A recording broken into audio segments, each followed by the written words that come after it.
Do të ndalemi pikërisht tek marrëveshja për mbrojtjen e konsumatorit. Në këtë kuadër, pse duhej një marrëveshje e tillë me Ministrinë e Bujqësisë? Ju keni ngritur një agjenci, dhe është një ndër shtyllat kryesore të punës së Bashkisë Kryeqytetit. Pse duhet bashkëpunonit me Ministrinë e Bujqësisë? Pyetja është me vend. Në radhë të parë më lejon të sqaroj që çështjet e sigurisë ushqimore, të cilësisë së ushqimit që ofrohet sot konsumatorit kryeqytetës janë probleme integrale. Nuk janë probleme që funksionojnë vetëm në nivel lokal. Është vërtet që bashkia nëpërmjet Agjencisë për mbrojtjen e konsumatorit ushtron kontrollin dhe autoritetin e saj në gjithë territorin administrativ të kryeqytetit, përsa i përket mënyrës se si prodhohen, mënyrës se si përpunohen, mënyrës se si transportohen, derisa përfundojnë në treg produktet ushqimore. Nga ana tjetër, ne jemi të ndërgjegjshëm që kjo nuk mjafton për të garantuar sigurinë dhe cilësinë e produkteve ushqimore, për arsye sepse ne nuk kemi akses tek origjina e produktit, mënyra se sa i prodhohet në fermë dhe gjithë koncepti evropian i sigurisë ushqimore ecën sipas devizës nga ferma në tavolinë. Në këtë pikpamje, bashkëpunimi me pushtetin qendror është esencial. Prandaj dhe marrëveshja sot nuk ishte as pak diçka formale, por është diçka thelbësore për mbarvajtjen e objektivave që kemi ne në raport me konsumatorin për të garantuar që në pjatën e gjithë secilit përfundojë një ushqim i sigurt dhe cilësor. Zot Panariti, ku fillon puna e Ministrisë së Bujqësisë, po themi, ose strukturave të saj, dhe e merr radhën më pas vazhdimit bashkia? Konkretisht, nëse marrim një shembull konkret për ta bërë më të thjeshtë edhe për gjitha që po na ndjekin. Shembulli është konkret. Ushqimet që vinë në Tiranë vinë nga gjitha anët e Shqipërisë, po vinë nga importi. Në këtë pikpamje nuk mjafton që të ushtrosh një kontroll të nivelit horizontal. Në momentin që ushqimi hyn brenda territorit administrativ të Tiranës dhe derisa qarkullon në tregje dhe derisa përfundon te konsumatori, por ne na duhen të dhëna se ku është prodhuar ky ushqim, kush është origjina e këtij ushqimi, kush është kafsha, kush është bima, si janë rritur, si janë preardhja, origjina, pa llogaritur që një pjesë e ushqimeve vjen nga importi.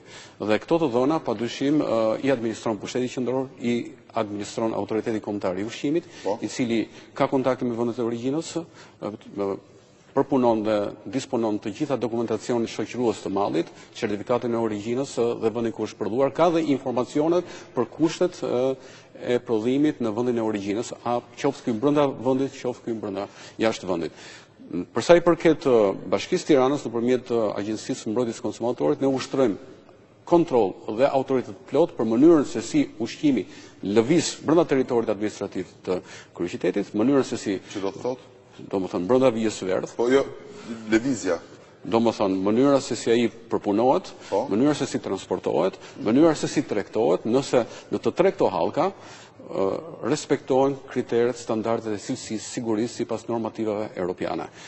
Por kjo nuk është e mjaftueshme dhe për ta parë problemin në mënyrë integrale, sipas principit europian nga ferma në tavolinë, na duhet një bashkëpunim intensiv me autoritetet qendrore.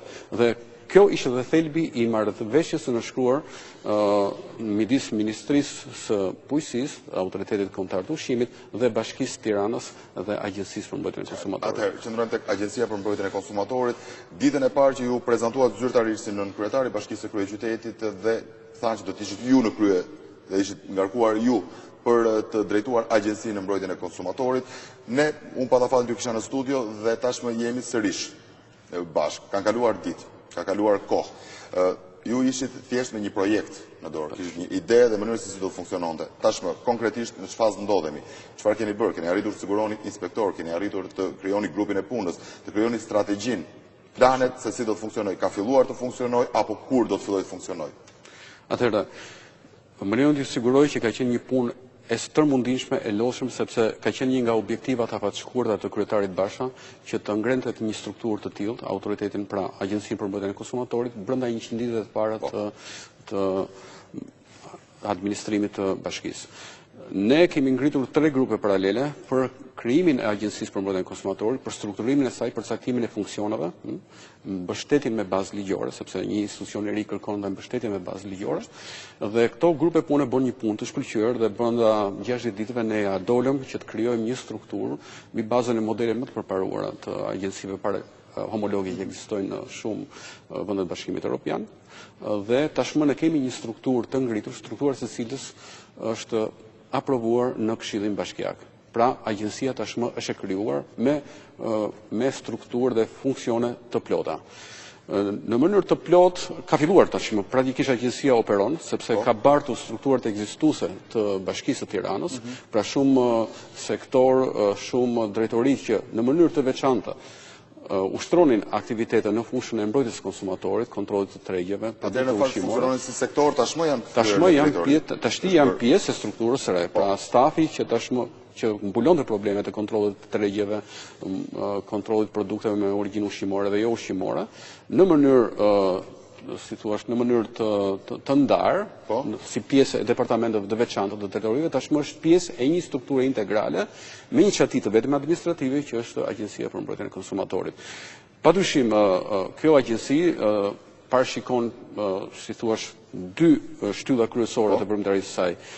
Shtylla e parë është komunikimi sistematik i vazhdueshëm me konsumatorin, me qytetarin. Pra, kjo agjenci pret në çdo kohë nëpërmjet mënyrave tre mënyrave të komunikimit me konsumatorin, me paraqitjen në sportel, me komunikim telefonik, me linjë dedikuar, me njësi të caktuar në internet, të gjitha vërejtjet të ankesat që konsumatori kryeqytetas ka në raport me cilësinë e madhrave, cilësinë e shërbimeve, spekullimet në treg, spekullimet financiare e tjerë. Dhe këto, padyshim, priten në një nga strukturat përbërëse të agjencisë verifikohen dhe pastaj trajtohen nga sektorët veçantë sipas natyrës së problemit.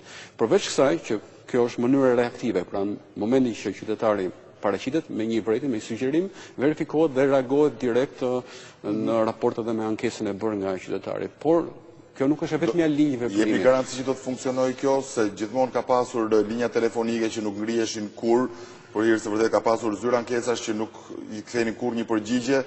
Unë mendoj që kjo ka filluar, natyrisht kërkon kohë që të stabilizohet si një proces i plot, por tashmë ne po presim ankesat nga konsumatorë në vazhdimsi për probleme nga më të ndryshme, duke filluar që me cilësinë e sigurisë të ushqimit e deri me abuzimet me çmimet apo me spekullime. Duke pasur parasysh abuzimet me çmimet, si do të funksionojë, çfarë do të quhet sipas jush abuzim me çmimin, se jemi në ekonominë e tregut. Në radhë parë, këtu nuk presupozoj që ne të ndërhyjmë në kërkesën dhe ofertën. Ato çmimi përcaktohet nga kërkesa dhe oferta, dhe këto janë tashmë gjëra që njihen në ekonominë e tregut, por ne nuk mund të lejojmë veprime spekulative. Ne nuk mund lejojmë që në kurriz të konsumatorit të spekullohet me falsifikime, me abuzime me çmim, po jap një shembull konkret.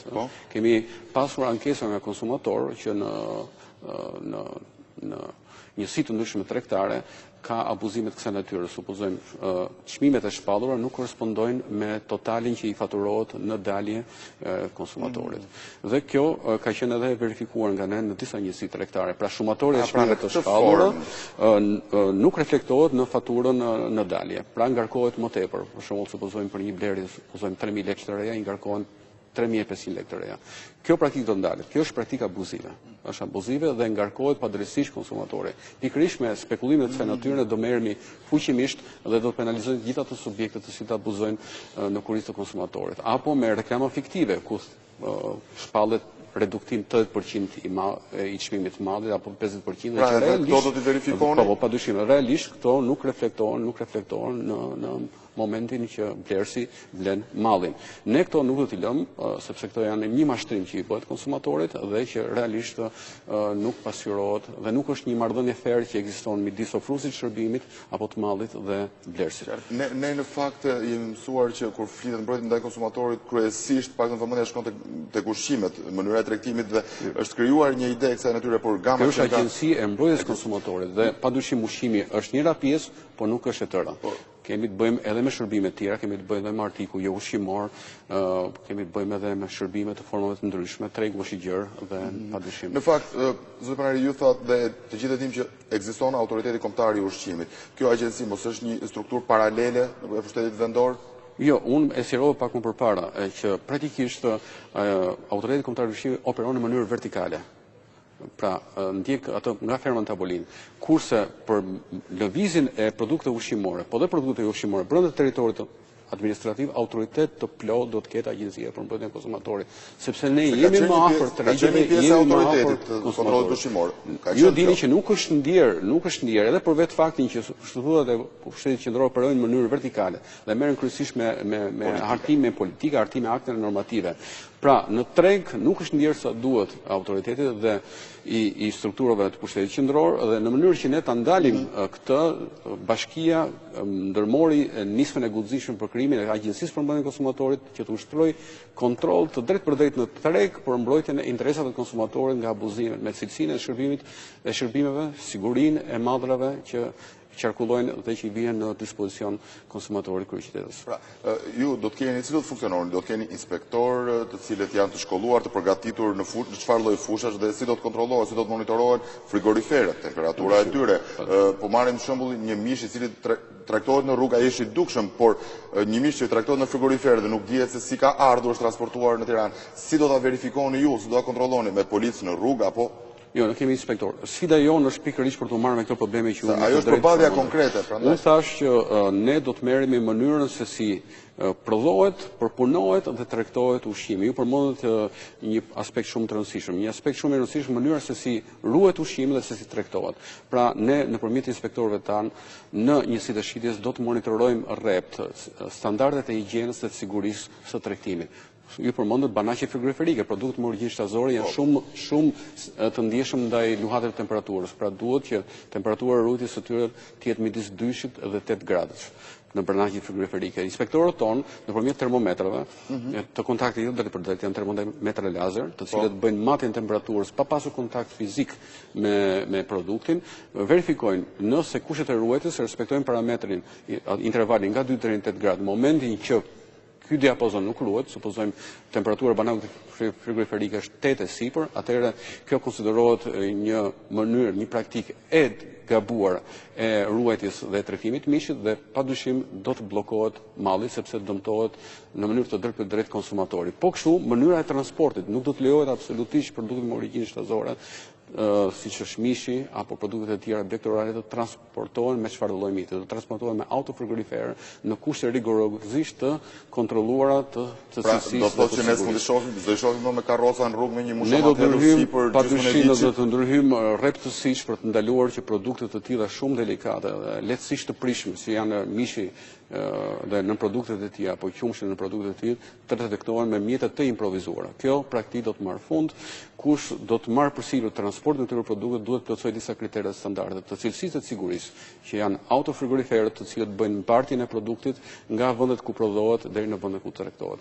Pra kjo do të jetë e detyrueshme dhe kjo do të jetë e detyrueshme. Nga ana tjetër ne do të disiplinojmë edhe çështjen e përpunimit të mishit. Pra Tirana do të pajiset me thertore. Ne kemi disa thertore që janë iniciativë private, por këto duhet funksionojnë. Pra neve do ta bëjmë obligatore që asnjë kafshë e gjallë nuk do të lejohet të theret jashtë inspektimit higjieno-sanitar, jashtë inspektimit veterinar. Dhe kjo do të bëhet në pika të autorizuar, të cilët respektojnë të gjitha kriteret higjieno-sanitare të përpunimit të mishit, pra të ketë ujë të rrjedhshëm, të ketë padyshim kushte higjieno-sanitare që bëjnë të mundur përpunimin siç duhet e një kafshë derisa ajo pastaj të kalojë në produkt të gatshëm që të mund të transportohet dhe përfundojë në tregje në mënyrë dinjitoze sipas standardeve të cilësisë sigurisë. Në fakt ne kemi parë në kryeqytet që edhe mjafton kanë marrë dyqane me qira, thjesht therret mishin, madje janë vetë tmerre faktikisht për hir të vërtetës se i shohim në mes rrugës.